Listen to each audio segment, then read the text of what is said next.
新的数位部长黄岩南今仔日嘛头一摆去到立法院质询，提出三大政策要来加强反制诈骗。嘛讲到伫咧3个月内，因会建立反诈骗通报查询网。不过反诈骗的专法目前也未通过，所以网络平台业者若是唔改善诈骗的问题，因就只好定定请因林嘉比赶快刀。 就是很紧张吗？还好，对，人生中第一次嘛，是还好。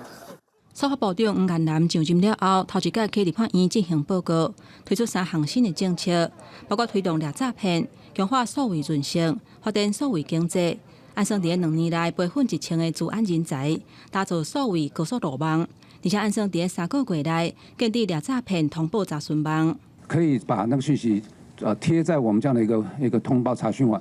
然后我们会利用人工智慧跟程式进行进一步的分析以后，再决定这样的讯息再做分流。法律的容许之下，我们会进行所谓的停止解析的工作。调解立委除了政策的推动，大部分甲重点放伫掠诈骗的这个议题，亲像赖甲人民册等等国际平台安怎管制，安怎进行下部会处理。那个数位的部分是你负责。 但是治安调查的部分是内政部负责。打诈我们这个打诈查询网可以让我们很快的能够通报整个，包括警政署，包括其他部会。国外的这些赖啊，或者我们脸书这个部分，打诈专法会要求这些人在台湾要落地，或者有法律代表。他们如果不配合，包括打诈工作，我们可以对他罚款。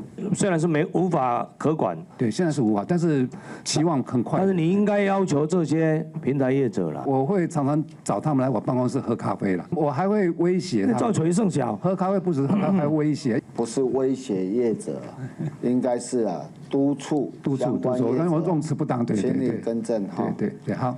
可能是头一届质询伤过紧张，黄岩南无设置用威胁这个词，还佫去互立委纠正，加做质询的小故事。因那立委甲问讲，敢也有安排出国考察的行程？伊讲目前是无，不过若有需要，也是会出国。记者综合报道。